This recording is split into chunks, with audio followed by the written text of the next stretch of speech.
many other people are not omujidi say the second coming of John Dramani Mahama no. What you say? So a lot of people were rooting say anka yebetumi different party cry away from the NPP and NDC no. Anka third force me ebetumi aberem. I know be the conversation of cheddar Nana Kwame Bediako and some other independent candidates no. They are very very attractive ankasa. But it looks as if say and like a clear Muhammad D office unia is seeming to prove some people wrong. What I say?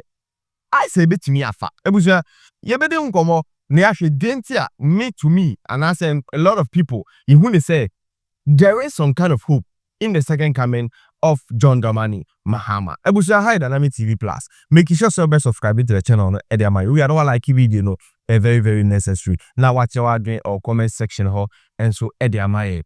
Well, hey, what's up today? My name is Nana Dynamic. He's about to go now.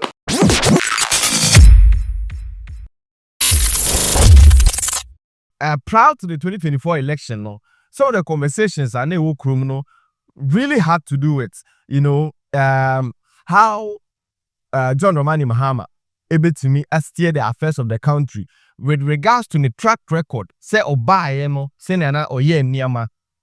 People were also of the view say, the second coming no will be much better because at the end of the day, any shekran when you experience when it comes to the governing of this country, But now you're moving so the honestly, me that I'm GD says, a new person, entirely new person from the NPP and NDC, Nimukra, say a better third force, and can be better. But you got to abano NDC we need, and no other option. Say John Dramani Mahama and Vabi soon. Well, I will tell you, say I am very very impressed when it comes to Mahama, and it is early days yet. Yes, I understand, but I'm very very impressed.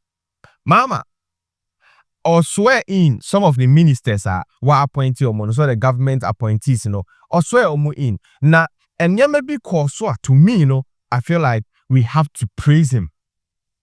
What I say, like it is giving us some glimpses of hope, say, a bit ye and Muhammad can do better. Let's only hope and pray, say, send ya shall say, nebeko sa na bibian kubum, na a bit say, kosa there, then it will give us some sense of hope, say, Ghana no, a bit ye. Now, I'm going to talk about three things that I saw, me who say, me, I can say, kosa there, then Muhammad is the best man for the job. Abushia, we are going to talk about first holding the appointees, letting them know say he is in charge. Now, Muhammad talked about a code of conduct.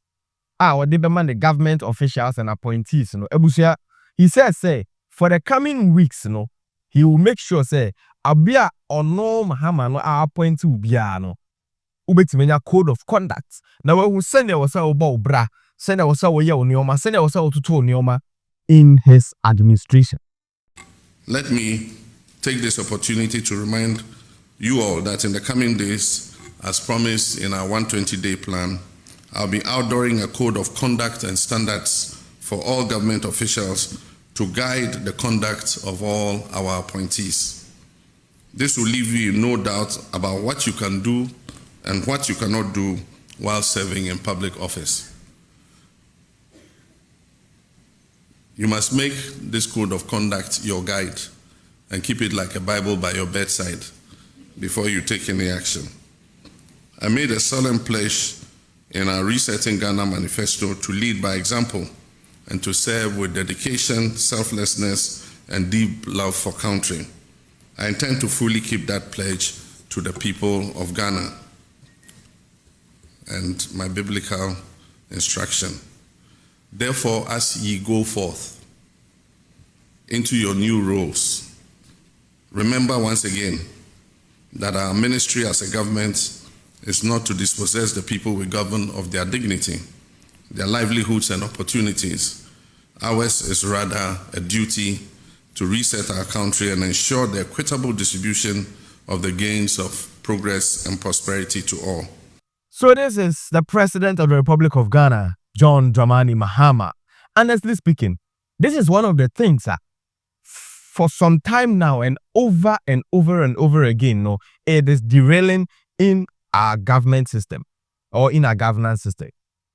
It looks as if obianya appointment then nipa ni nim say waye nipa ni nim say oye far more superior than Ghana for na omunti otuminya sa appointments in say omehwe omono. So I feel this is one of the things that we need as people and as a country, having a code of conduct oye government official obi diso or so who sani obi tutu anamo sani obi ye woniama fa. And so if he's able to roll this out, I think this will be one of the big things that Mahama Obitumi in the administration to at least get the love of the people. So at this point, Obia give it up. I tell you, after Ekufuaduni 8 years, no, Obia give it up. People are some people just voted. Wakoto abane keke. Di besi biya no. Who say also okoto ndino okoto. People are not expecting much. Some people are even not expecting anything at all because they think say nobody can do anything. Well, Ebusia, so that is John Dramani Mahama. Now, Mahama also went further to talk about first class travels. How expensive it is for ministers and for government officials to travel first class. The kind of diplomatic, the expenses and all those things that goes into it. Say MPB, say Minister B, say O2 kwaya, the kind of diplomacy and the kind of those things in India, or see they are them not the need.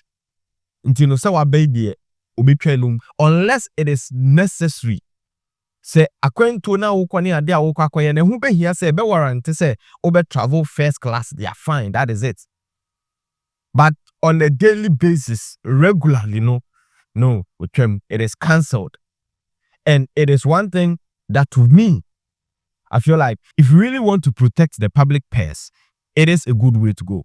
I have no doubt that all of you are poised to work tirelessly to improve the lot of Ghanaians in your respective sector based on your experience and your competence. I must, however, remind you of the same caution I sounded to your colleagues who have already taken office, that the hallmark of this government will be modesty and respect for the Ghanaian people.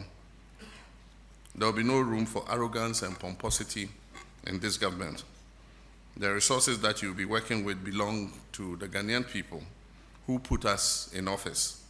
Those resources are not to be wasted on opulence and extravagance.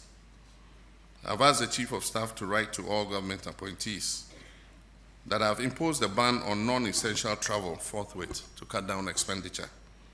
Any travel that is deemed essential and necessary must be cleared first with the Office of the Chief of Staff. And such travels will have to be undertaken in modesty, no first class.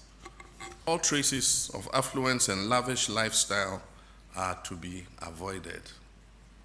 The people of Ghana are enduring difficult times occasioned by hardships resulting from the economic mismanagement of the last 8 years. And ours is to work to lift them out of this hole. Yes, so no room for opulence and extravagance, lifestyle. And it is something that we can all relate to. You may see one minister be, Charlie, before you knew him, before the appointment, but right after the appointment, then boom, I said, what I say, it tells you how some people are living some people are actually living a flashy lifestyle. It is normal when you were already in that. What I say, that is your lifestyle. Nobody actually have a problem with it. But when we all know where you were coming from, let's say all of a sudden, your appointments and to miss a sasano, it raises eyebrows and people begin to ask questions. So he's saying, with the administration, so I'm more appointment, make sure, Ghana Fusika, Yankasa Kwana, you shouldn't just you shouldn't make up your mind, now, if you do that there is no room for that for you in the administration. Ebusia, it is beautiful for you to be hearing these things from our people in the position of power. Fine, yebeka say ebia kasa. But even for you to have that rationale, for you to even think about it, no, the first thing to do in solving a problem is to identify it. And once you are able to identify that, no, this is a canker, this is something that is not helping us as a nation, these are some of the things that are taking us back, then we can say we are making progress. At least we have identified the problem.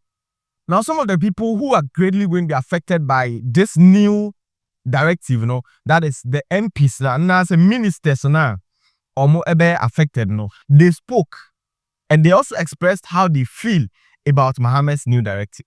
Well, that is the president, and he has given his marching orders, and every appointee is supposed to oblige. And I think it is in order, given our circumstances at the moment. I think that these are some of the measures to protect the public purse at this point in time. We have heard or seen this in the past administration, but some amount of reporting to the public is key. Would you then want the president to go a step further on this marching orders to apprise the public with how much has been saved, how many ministers have gone on so trips, and what is the clearance they gave? No, I mean, this is an important suggestion, and I think that, in the spirit of transparency, it will not be a bad idea at all. And I will expect that Parliament, because you recall that when we were in position, some of us really made sure that we focused on that, looking at how much we are losing to travels, frivolous expenditures, and how we are not prioritizing the use of our scarce resources. So periodic reporting will be critical. There's a travel ban, and we know sports, you do a lot of these trips and all that. How does this ban come to you? Well, it's not a ban. I think it's restrictive travel, that only critical travel. So if sports demands that you have to travel, that's critical travel. Would it be a priority for you? Traveling? Yeah. Well, if you have to, you have to.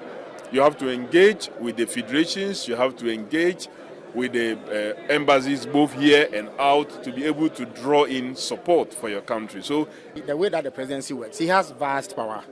He has vast resources at his disposal. There are always ways that the president uses to obtain information on happenings in the country. So I'm not sure that an appointee can go contrary to these rules and go scot-free without being detected. So there are adequate mechanisms in place to ensure and enforce compliance with these rules and regulations. At this point, it looks as if all the ministers, they are okay with president, the directive, and we are looking forward. Say, you said this is working, and I tell you, if this works, that we see, say, ministers, and some of these government appointees, they are going by this directive, then it means we are heading somewhere. Now, I'm saying I'm using the word if because we were in this country when a government of the day, Adudi, Nana Danko Kufuado, came to tell us, if you want to enrich yourself, if you want to be rich, and you're in the administration, and so if we are power, and I say, we appointment, that is not an avenue to make money or an avenue to be rich, and that is not an avenue to make yourself a fortune. And at the end of the day, what do we see? So, talk is usually cheap. And that is the more reason why some of these things, when you hear them, we don't really give them that necessary attention that we ought to give it. Because we've seen we've had precedents of such issues and such orders.